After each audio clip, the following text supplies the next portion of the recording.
안녕하세요. 5단원 빛과 렌즈 6번째 시간입니다.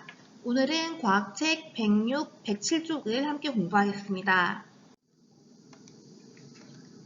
오늘은 볼록 렌즈를 통과한 햇빛은 어떻게 될까요에 대해서 함께 공부하겠습니다.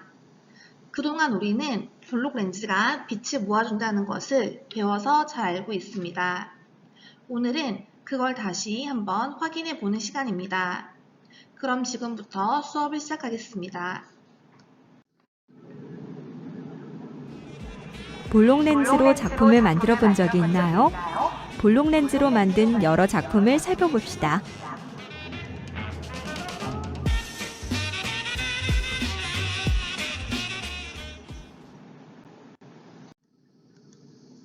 볼록 렌즈는 햇빛을 굴절시켜서 한 곳에 모이게 합니다. 실험을 통해 햇빛이 모인 곳의 밝기와 온도를 알아보겠습니다. 먼저 오늘 배울 내용을 영상으로 시청해 보겠습니다. 렌즈를 통과한 햇빛이 어떻게 되는지 알아보아요. 자, 이 친구들은 무엇을 하고 있나요? 셜록 홈스의 제자들답게 아주 열심히 탐구를 하고 있는데요.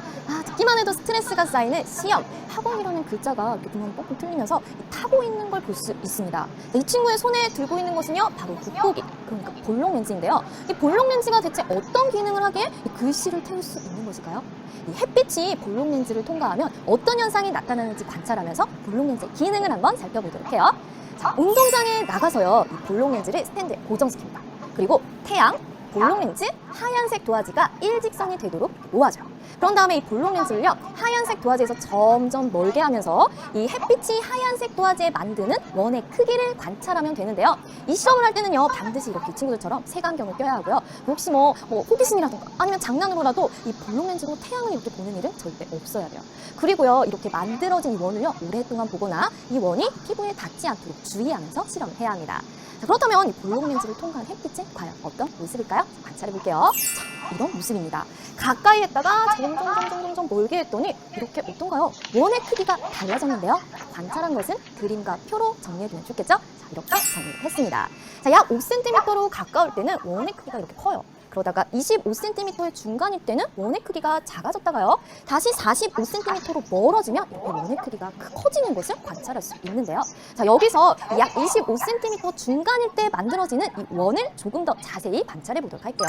자, 이 모습은 어땠냐면요, 바로 이랬습니다. 자, 일단 밝기부터 볼게요. 자, 이 자군원의 밝기 어떤가요? 주변보다 밝다라는 걸 관찰할 수 있습니다. 자, 그리고요, 한 약 10초 뒤에 적외선 온도계를 이용하여 이 원 안과 원 밖의 온도를 측정해 보았는데요. 원 안의 온도는 약 섭씨 50도가 되었고요. 원 밖은 약 섭씨 25도가 되었어요. 어때요? 이 원 안의 온도가 훨씬 높다라는 게 관찰이 되었죠. 자, 볼록 렌즈로 이렇게 햇빛이 통과할 때는요, 가운데 부분으로 햇빛이 꺾이잖아요. 그래서 햇빛이 모아진 것 같습니다. 자, 볼록 렌즈가 어떤 기능을 하는지 좀 감이 오는데요. 더 확실하게 하기 위해서 평면 유리와 비교를 한번 해보도록 할 거예요. 자, 이 볼록 렌즈로 한 실험은요, 똑같이 평면 유리로 한번 해보면 되는데요. 자, 과연 어떤 현상을 관찰할 수 있을까요? 평면 유리를 통과한 햇빛은요, 바로 이렇게 원이 만들어졌습니다. 자, 가까이 했다가 점점 멀어졌는데요. 어때요? 원의 크기에 변화가 없죠. 자, 그럼 이거 역시 표와 그림으로 정리를 하면요, 이렇게 되겠죠. 자, 가까울 때 이렇게 크고요. 중간일 때도 똑같이 크고, 그리고 멀어져도 똑같이 큰데요. 자, 아까와 마찬가지로 약 25cm였을 때 만들어진 이 원을 조금 더 자세히 보도록 하겠습니다. 자, 관찰을 해보니까요. 자, 일단 여기 이 밝기를 한번 볼까요? 어때요? 오히려 주변보다 조금 어두운 것을 관찰할 수 있죠. 자, 그리고 마찬가지로 약 10초 뒤에 이 원 안과 원 밖의 온도를 측정해 보았는데요. 원 안은 약 섭씨 24.5도가 되었고요. 원 밖은 약 섭씨 25도로 측정되었습니다. 어때요? 원 안이 조금 더 오히려 온도가 낮아졌죠. 그러니까 이 햇빛이 평면 유리를 통과할 때는요, 굴절되지 않고 그대로 쭉쭉 통과해서 햇빛이 모아지지 않는구나 라는 것을 확인할 수 있습니다. 자, 그러니까 이 볼록 렌즈가 어떤 기능을 하는지 이제 확실히 알겠죠? 자, 다시 정리를 하면요, 이 볼록 렌즈와 평면 유리 둘 다 유리로 만들어져 있기 때문에 이 빛이 통과할 수가 있어요. 그런데 볼록 렌즈는 어떤 모양인가요? 가운데가 볼록한 두꺼운 모양이잖아요. 자, 그래서 빛이 통과할 때 가운데 쪽으로 빛이 굴절되기 때문에 햇빛을 모을 수 있는 거예요. 반면에 평면 유리는 두께가 일정하잖아요. 그래서 이 빛이 꺾이지 않게 되기 때문에 햇빛을 모을 수가 없는 거죠. 자, 그러니까 볼록 렌즈는 평면 유리와 달리 햇빛을 모을 수 있다. 이런 기능을 하고요. 그리고 이 햇빛을 모은 곳을 보면요. 밝기가 더 밝고 어떤가요? 온도가 더 높잖아요. 그래서 볼록 렌즈로 햇빛을 모은 곳은 밝기가 밝고 온도가 높다라고 정리를 할 수 있습니다. 자, 이 볼록 렌즈가 이런 기능을 하기 때문에 바로 이렇게 볼록 렌즈로 그림을 그릴 수가 있는 거예요. 자, 약 25cm 정도로 이 도화지와 볼록 렌즈 사이의 거리를 일정하게 유지하면 이렇게 작은 원이 만들어지면서 햇빛이 모아지게 되죠. 자, 그래서 이 하얀색 도화지에요. 검은색 등의 사인펜으로 그림을 그려요. 그런 다음에 볼록 렌즈로 햇빛을 모아서 이 부분을 이렇게 태워주면 그림이 그려지는 거고요. 또는요, 아예 이렇게 검은색 도화지에다가 직접 볼록 렌즈로 햇빛을 모아서 태울 수 있는데요. 자유롭게 그림을 그릴 수가 있겠죠. 굉장히 신기하고 재미있는 실험이긴 하지만요. 그름이 생기는 거 그리고 화재가 발생할 수 있으니까 꼭꼭 주의하면서 실험을 해야겠습니다.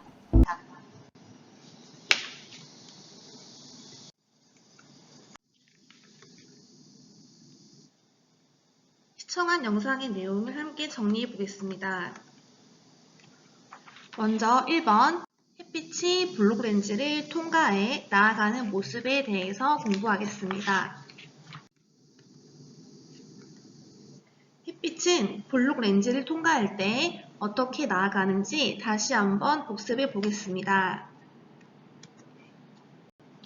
곱게 나아가던 햇빛이 볼록 렌즈의 가장자리를 통과하면 햇빛은 두꺼운 가운데 부분으로 꺾여 나갑니다.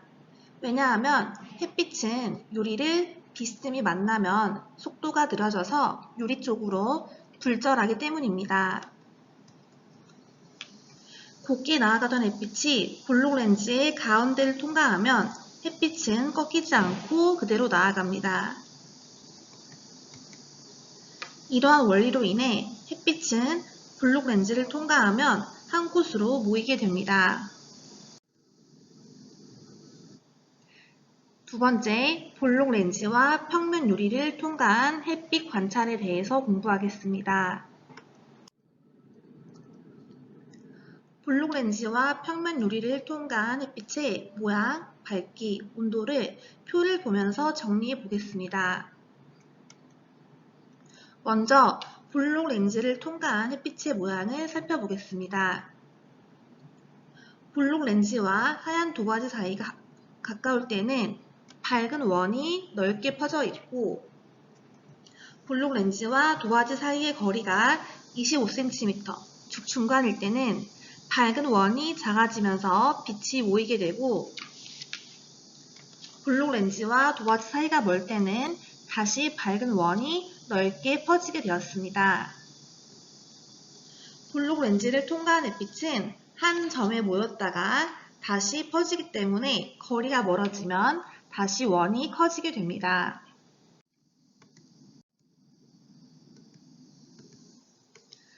볼록 렌즈와 햇빛과의 거리가 25cm가 되었을 때의 밝기와 온도를 표로 살펴보겠습니다. 밝기는 주변보다 더 밝아졌습니다. 온도는 원 밖의 온도보다 원 안의 온도가 더 높습니다. 25도나 더 높아졌습니다. 그래서 일반적인 햇빛으로는 종이를 태울 수 없지만 볼록 렌즈로 모은 햇빛으로는 종이를 태울 수 있습니다. 볼록 렌즈는 햇빛을 모아주기 때문입니다. 평면 유리는 어떨까요? 살펴보겠습니다.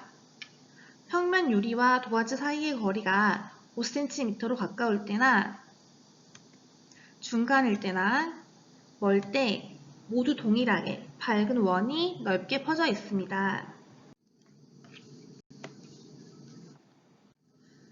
평면 유리를 통과한 햇빛의 밝기와 온도를 표로 정리한 것입니다.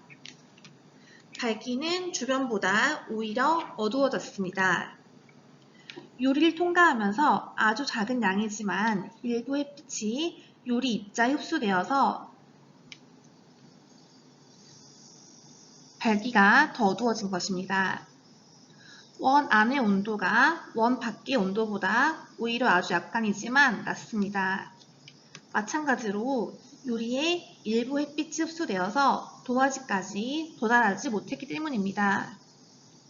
이상의 결과를 통해서 평면 유리는 햇빛을 모아주지 못한다는 것을 알 수 있습니다.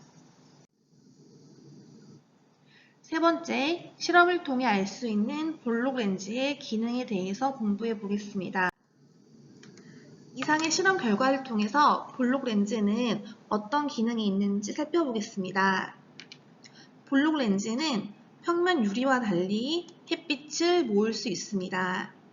그래서 볼록 렌즈로 햇빛을 모은 곳은 주위보다 밝기가 더 밝고 온도가 더 높습니다.